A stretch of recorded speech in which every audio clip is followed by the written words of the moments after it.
7:37 de la mañana, ya está con nosotros el profesor Enrique Sánchez Falcón, abogado constitucionalista y profesor universitario. Profesor, buenos días, bienvenido a Globovisión, bienvenido a Primera Página. Muy buenos días y gracias por la invitación. Hemos decidido invitarlo la mañana de hoy para pulsar la opinión de un experto constitucionalista en la materia respecto de esta reciente solicitud que informó el presidente Nicolás Maduro que haría al TSJ, a su sala constitucional, para vía decreto levantar, dijo, la inmunidad a los funcionarios públicos, específicamente la inmunidad parlamentaria. Vamos a leer, profesor, si me lo permite, con su venia, el artículo 200 del texto constitucional, que ya lo vamos a tener en pantalla, que reseña el artículo 200, rápidamente lo vamos a leer. Dice: los diputados o diputadas de la Asamblea Nacional gozarán de inmunidad en el ejercicio de sus funciones desde su proclamación hasta la conclusión de su mandato o de la renuncia del mismo. De los presuntos delitos que cometan los integrantes de la Asamblea Nacional, conocerá en forma privativa el Tribunal Supremo de Justicia, única autoridad que podrá ordenar, previa autorización de la Asamblea Nacional, su detención y continuar su enjuiciamiento, y sigue el texto del artículo 200 de la Constitución Nacional. Leído esto, profesor, ¿es viable que enmarcados en el decreto de emergencia económica se pueda levantar la inmunidad? No, en absoluto. La propia Constitución establece que los decretos de excepción no interrumpen el funcionamiento de los otros poderes, pues de tal manera que es absolutamente inaceptable y absolutamente contrario a la Constitución la pretensión de atentar contra la inmunidad parlamentaria vía decreto, pues. La inmunidad parlamentaria es una institución muy vinculada al sistema representativo, es decir, al sistema republicano, pues, y que existe en la historia del derecho constitucional desde que existe el Estado constitucional. En el caso venezolano existe desde el inicio de la República, pues, y es conveniente señalar que se trata de una institución que ha sido defendida por todos los pensadores, tanto jurídicos como políticos, que han opinado sobre el asunto. Es particularmente destacable que quienes más son consultados en materia de inmunidad parlamentaria en la doctrina venezolana son precisamente Luis Beltrán Prieto Figueroa y Gustavo Machado, es decir, dos personas de las cuales poco se puede decir que representen a la derecha o que se trate del derecho burgués, pues. Y además, la Constitución venezolana del 99 reseñó o reguló en el artículo que usted acaba de leer la inmunidad parlamentaria en la forma en que siempre se ha regulado, con la particularidad de que le dio una importancia tal que efectivamente estableció, incluso creó un delito que para el caso de la violación de la inmunidad parlamentaria. La última parte del artículo que no leíste precisamente hace referencia a la responsabilidad penal. Lamentablemente nuestro derecho penal no ha definido exactamente cuál es ese delito, pero en todo caso sí queda claro que responderían penalmente quienes atenten contra la inmunidad parlamentaria. Es una inmunidad, es una institución, repito, extraordinariamente vinculada al sistema representativo, al sistema republicano. Se han venido tomando, profesor, algunas decisiones desde la Sala Constitucional del TSJ respecto de la inmunidad parlamentaria. Por ejemplo, ya no aplica para los diputados suplentes, sino para los que estén efectivamente incorporados en el ejercicio de su cargo. Se habla, incluso hay quienes aseguran que la inmunidad parlamentaria es solo para lo interno del recinto de la Cámara, lo que deja en duda si realmente la inmunidad trasciende las fronteras, por así decirlo, de la sede institucional del Parlamento Nacional, y cómo se podría interpretar esto. Fíjese, hay que aclarar que la inmunidad, desde el punto de vista general, comprende dos instituciones muy concretas.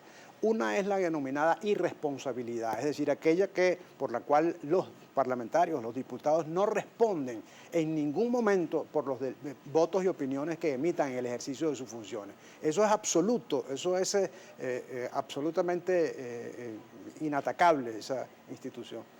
Y la otra es la inmunidad en sentido estricto, es decir, aquella según la cual no se puede detener a los ni enjuiciar a los parlamentarios sin que exista el allanamiento de la inmunidad por parte de la Asamblea, que es la única que podría levantar esa inmunidad. ¿Y qué es lo que tradicionalmente ha ocurrido en estos últimos años? Lamentablemente, tal como lo ha señalado, efectivamente desde algún tiempo, particularmente desde el año 2010 en adelante, se han venido produciendo unas decisiones que han interpretado la disposición del artículo 200 de manera regresiva e incluso haciendo lecturas que no se corresponden ni con la intención que está contenida en esa disposición, ni siquiera con la letra de la...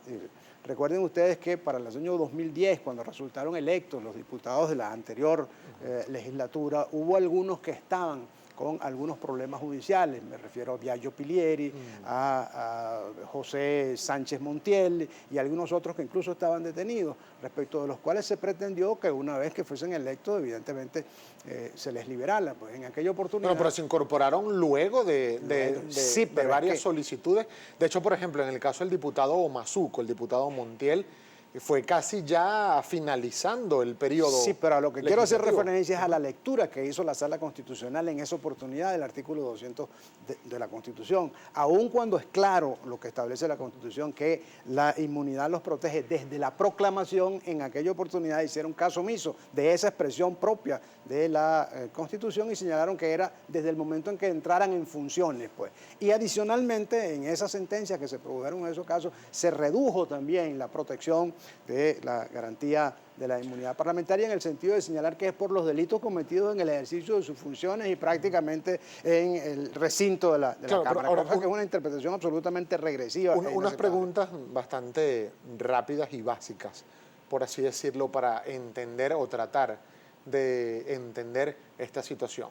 ¿Tienen inmunidad parlamentaria los diputados de la Asamblea Nacional incluso más allá de los martes y los jueves o los miércoles, que es cuando sesionan en comisiones o en plenario el Parlamento Nacional? Claro, porque ¿tienen inmunidad cuando van a sus regiones? O sea, ellos son diputados, no solo cuando están en la Cámara, son diputados y son representantes del pueblo en todo momento. Es imposible escindir su condición de diputado de su condición ciudadana. Cuando van a sus regiones, van precisamente a actuar como representantes de su electorado, a conocer cuáles son las necesidades de su electorado, a de alguna manera interpretar sus aspiraciones y en consecuencia están actuando como diputados. Cuando declaran en la prensa, independientemente de dónde lo hagan, lo hacen en su condición de diputados. Es decir, no es posible escindir esa condición de su persona. El tratar de ceñir exclusivamente la inmunidad parlamentaria a lo que se opine, se diga o se exprese dentro de la Cámara, pero no así a opiniones o comentarios que puedan ser emitidos fuera del contexto parlamentario, es una forma también de socavar la inmunidad parlamentaria. Obviamente, de degradarla. Pues. Fíjense que allí se podrían presentar casos muy concretos en los cuales quien esté declarando o actuando fuera de la Cámara lo esté haciendo en funciones de diputado porque, por ejemplo, está realizando una investigación. Pero, repito, es que también cuando se está comunicando con su electorado, el diputado está ejerciendo su función y, evidentemente, en las actuaciones que realice, independientemente de donde esté, pero que esté actuando como representante de la voluntad popular, está protegido por esa garantía. Es importante señalar que esa es una garantía que no protege a la persona en particular, es una garantía que protege a la función de la representación política. Como decía anteriormente, esa es una institución muy vinculada a la representación política, al sistema representativo. Ahora, profesor, estamos conversando con el profesor Enrique Sánchez Falcón, abogado constitucionalista y profesor universitario, en el contexto en el cual estamos en este momento en Venezuela, donde hay avalado por el Tribunal Supremo de Justicia un decreto de estado de excepción en el marco de una llamada emergencia económica. En estado de excepción aplicarían también todos estos conceptos, jurisprudencia del máximo tribunal de la República respecto de la inmunidad parlamentaria. Claro, o sea, el decreto de excepción no interrumpe el funcionamiento de los otros poderes y la inmunidad parlamentaria es consustancial al ejercicio de la función legislativa. Ellos son representantes de la voluntad popular y actúan en todo momento en esa condición. Nosotros tenemos que hacer una breve pausa, profesor, pero al regreso me gustaría su opinión sobre el párrafo final no vamos a ir al corte, vamos a seguir entonces con nosotros. Deme por favor su opinión sobre el párrafo final del artículo 200 de la Constitución. Dice que los funcionarios públicos que violen la inmunidad de los integrantes de la Asamblea Nacional incurrirán en responsabilidad penal y serán castigados de conformidad con la ley. Se expone al presidente de la República, Nicolás Maduro, a una sanción penal o a ser castigado por la ley si vía decreto intenta allanar la inmunidad parlamentaria. O sea, por ese solo hecho no. O sea, hay que señalar que ese último párrafo del artículo lo que permite es destacar la importancia que el constituyente le dio a la inmunidad parlamentaria, al punto de que convirtió en un delito la violación. Lamentablemente, digamos, nuestra legislación penal no ha desarrollado esa disposición y considerado la manera en que debería tipificarse ese delito, pues, ¿no? Se hizo una modificación en el 2005 del Código Penal y, sin embargo, esa circunstancia que ha podido haberse desarrollado no se desarrolló. Pero en todo caso, que quede clara una cosa, cualquier privación de libertad de un parlamentario amparado en una supuesta levantamiento de la inmunidad parlamentaria podría constituir delito de privación ilegítima de la libertad y, en consecuencia, quienes estuvieran incurriendo en ese delito responder penalmente. Esa sería una forma de actuar esa disposición constitucional que hace referencia a la responsabilidad penal. Es decir, el solo hecho de anunciar que se va a atentar contra ellos no podría considerarse un delito, pero alguna acción concreta que efectivamente les impida el ejercicio de su función y su libertad personal sí podría considerarse delito e incurre en responsabilidad penal los funcionarios que pudieran haber operado en ese sentido. Ahora, al término de esta discusión, ¿cómo cree que se vaya a dirimir este planteamiento hecho por el presidente Nicolás Maduro? Porque dijo que ya lo elevó a la Sala Constitucional del TSJ. Su opinión como experto en la materia, como analista del texto constitucional, ¿qué debería decidir la Sala Constitucional sobre este asunto? La Sala Constitucional debería rechazar cualquier planteamiento en ese sentido, porque la disposición constitucional es absolutamente clara. Lamentablemente, tenemos una Sala Constitucional que ha actuado no como un organismo judicial, sino como un aparato de la operación política, pues, ¿no? O sea, ya son suficientes las sentencias que pueden demostrar que la Sala Constitucional no está actuando como un operador jurídico, sino como un operador político. Y en consecuencia, uno puede esperarse cualquier decisión negativa en ese sentido. ¿Y afectaría en lo inmediato a esta actual legislatura cualquier decisión tomada en ese sentido? Obviamente. O sea, si se toma la decisión por parte de la Sala de suspender o de alguna manera degradar aún más la inmunidad parlamentaria, afectaría a los que están actualmente. El hecho que, por ejemplo, en esta misma silla estuvimos conversando con el diputado por la bancada oficialista, Lohengry Mateus, la semana pasada, el viernes específicamente, y él decía que los diputados del PSV van a poner su inmunidad parlamentaria a la orden del presidente Nicolás Maduro. Esto es un procedimiento que realmente no, tiene eso es asidero legal. Sencillamente, para decirlo en términos coloquiales, es un disparate, porque eso es pensar que la inmunidad parlamentaria es algo de lo cual ellos pueden disponer. Esa es una garantía de la función, del ejercicio de la función, no es un privilegio. Entenderlo de esa manera es entender que es un privilegio del cual yo me puedo desprender. No. Eso es una garantía del ejercicio de la función. Eso protege a la función y no le está dado a ningún parlamentario despojarse de su condición de tal. Nosotros, hay comentarios que nos llegan a través de nuestra cuenta en Twitter, @Globovisión y @Primera Página, que ya lo vamos a consultar en tan solo un minuto. Pero antes, me gustaría, aprovechando la presencia esta mañana de usted con nosotros, profesor, conocer lo ocurrido en Villarrosa, en el estado de Nueva Esparta, donde se habla de que presuntamente hay personas que han sido presentadas, detenidas por el hecho de cacerolear al presidente de la República.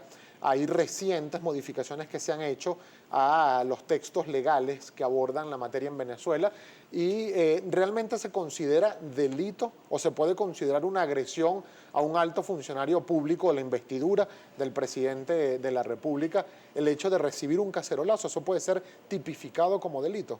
efectivamente, en la reforma del Código Penal que se hizo en el año 2005, precisamente se modificaron toda una serie de disposiciones del Código para, de alguna manera, criminalizar actitudes como esa. Eso podría ser considerado una ofensa a la majestad y, evidentemente, constituir delito en los términos que están planteados. Pero lo que hay que destacar es que cualquier procedimiento penal que se vaya a realizar contra las personas que realizaron actividades de ese tipo debe asegurar el respeto al debido proceso. Pues lamentablemente en Venezuela se están produciendo de manera cada vez más cuantiosa detenciones arbitrarias, detenciones sin ningún tipo de justificación, que después de alguna manera logran legitimarse con una orden de detención judicial que sale posteriormente a la detención. Eso es gravísimo porque la libertad personal de los venezolanos está en entredicho en este momento. Pero a ver si quizás lo entendimos bien, profesor. Es decir, que las personas que decidieron, como una manifestación además de pacífica, de descontento, cacerolear al presidente de la República en el estado Nueva Esparta, se exponen a una sanción penal, incluso a la detención por ello. Por el solo hecho de cacerolear no, pero todos hemos visto que hubo de alguna manera una suerte de enfrentamiento ante el primer magistrado y eso podría considerarse como de alguna manera una irrespeto a razones, a los elementos de seguridad. Es decir, hay toda una serie de previsiones que se incluyeron en el Código Penal para criminalizar eso indebidamente, por supuesto, y que van a ser utilizadas lamentablemente por eso. Nosotros vamos a hacer una pausa, profesor, pero al regreso mi compañera Estefanía Olivares va a revisar todos los comentarios que nos llegan de la audiencia a través de nuestra cuenta @Globovisión, @Primera Página. Recuerden utilizar siempre nuestro hashtag o etiqueta, que es numeral Primera Página, y al regreso vamos a continuar la conversación con el profesor Enrique Sánchez Falcón, abogado constitucionalista.